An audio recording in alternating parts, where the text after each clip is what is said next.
everyone, welcome back to my channel. I'm Mariah Donahue, or MG Kaler. I'm an indie author and a stay-at-home mom. It's been a while. Sorry about the mess. I have a sewing project I'm working on. Ooh, truffles.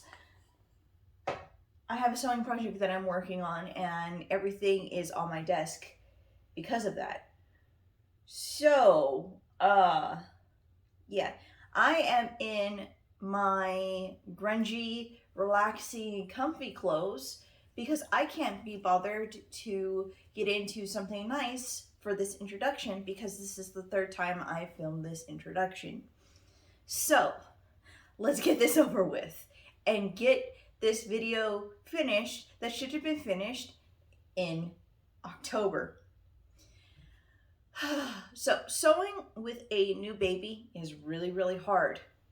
My baby is almost 9 months now, and trying to sew and film with postpartum depression, as well as a baby that doesn't have a set sleep schedule because she doesn't want to take sleep training, is really, really, really, really hard.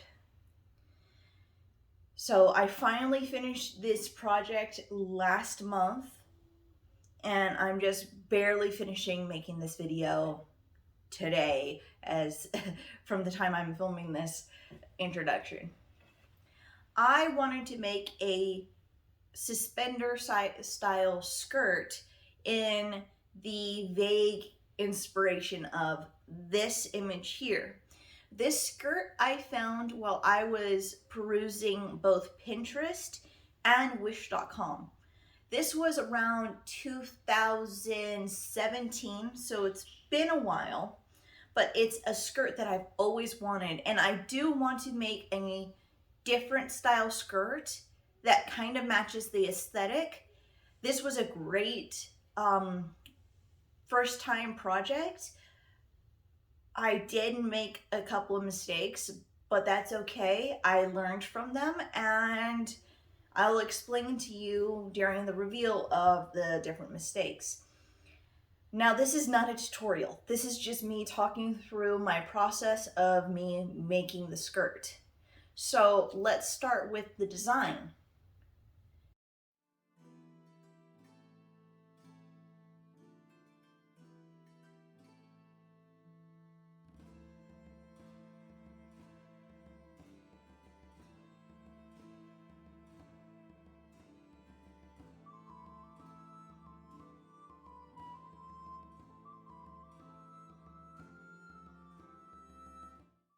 As you can see, I sketched out everything that I wanted for my skirt.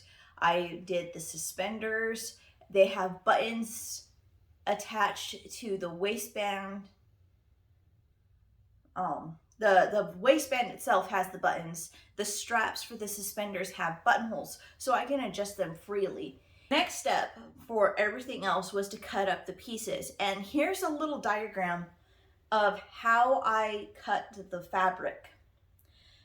The fabric that I got was from Walmart, and it's 100% cotton, and I'm pretty sure it's supposed to be used as quilt backing. It's very soft, it's very thick. If I'm not mistaken, it could be a twill or a flannel weave. I'm not sure. It's one of those two. It's super thick. It's great for fall and winter, and that's the reason why I wanted this done in December. Though I'm taking advantage of the cold weather we have here in Texas. It's really weird. We have days where we're in the 70s and 80s, and then we have other days where we're barely leaving the 40s.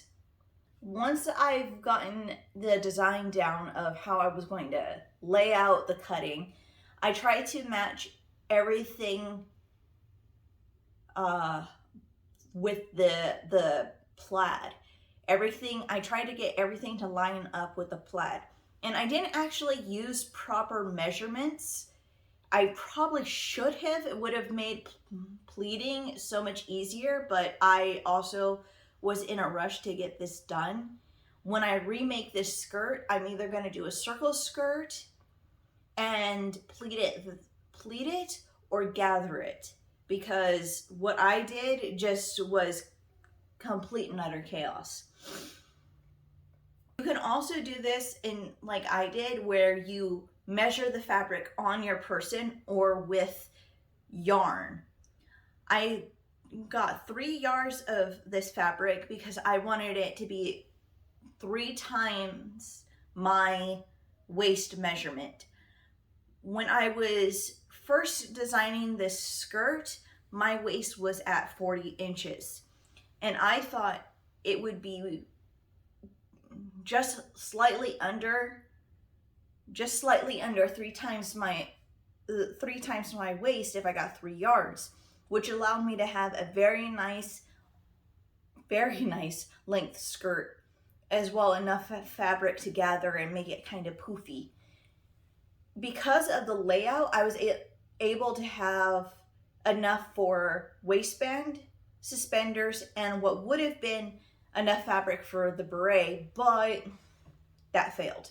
I do have some fabric left in the cabbage patch, and I think I'm going to use that for something historical inspired, probably a pilgrim's bag or a wallet.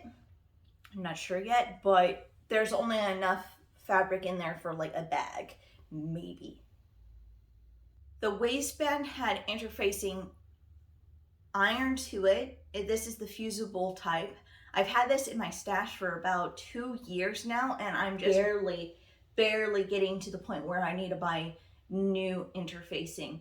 I'm gonna try slowly getting away from the fusible stuff and getting more historical interfacing and interlinings. Next step was sewing the giant rectangle that would be the skirt down the one seam and then felling it down. So I did this by machine and then finished it by hand. What took the longest out of this whole project was actually attaching the waistband and hemming it, because I had to sit there and do it all in one go, or at least in large sections. I wasn't able to get it done because of the baby, but I managed to get it done after taking so many breaks to do it. Now, I can never get my buttonhole maker to work on my sewing machine. I don't know why, but I can never get the sewing machine to make buttonholes. I don't know why. It's annoying. So I cut the buttonholes myself with scissors and then did a buttonhole stitch around them. It's not perfect, it's messy, but they work and they are very, very strong. I'm not going to go into any detail of how I did buttonhole stitching. I will link all of the other YouTubers that I used as reference for my hand sewing. I'm still learning to hand sew myself. The hem stitch is this diagram right here.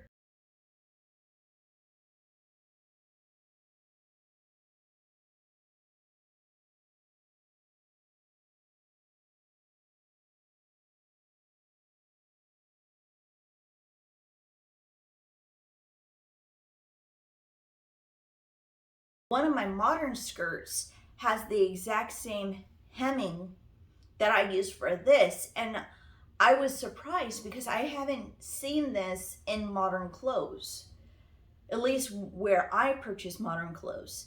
This skirt was found at a thrift store, so it might be because it is a lot older, but I was actually happy to see that I can match this, I can replicate this type of stitch on my own skirt.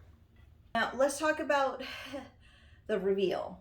I really, really love this skirt. It checks off a lot of the list that I needed. I needed something warm, I needed something long, I needed something with suspenders. The problem is, because I didn't do proper measurements, I couldn't do proper pleating. So I ended up gathering this giant rectangle tube into a waistband and it's not as structured as I wanted, and it's not as flowy as I wanted it to be. I think it's also because I chose to do a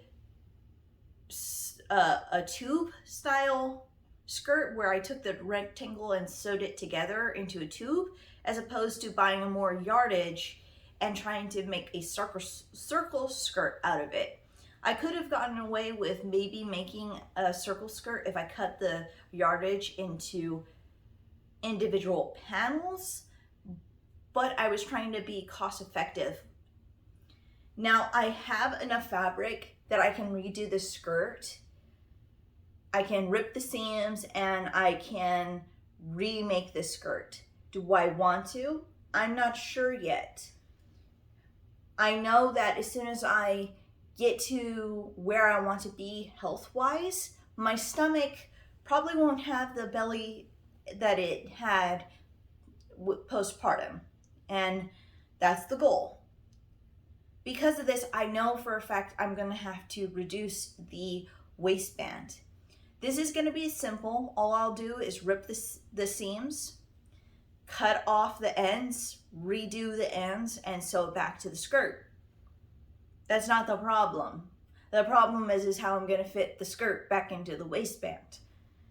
Hopefully by that time, I'll be able to figure out the pleating pattern. But until then, I probably will just end up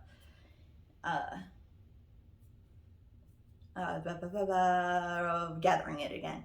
The suspenders, I might end up nixing once I lose the weight that I need to, because I had measured it for where I'm at currently with the nursing, my bust size with nursing, as well as the way that the waistband is measured now. The buttons can be easily removed and their location changed, but I'm worried that the suspenders will have to have a different length.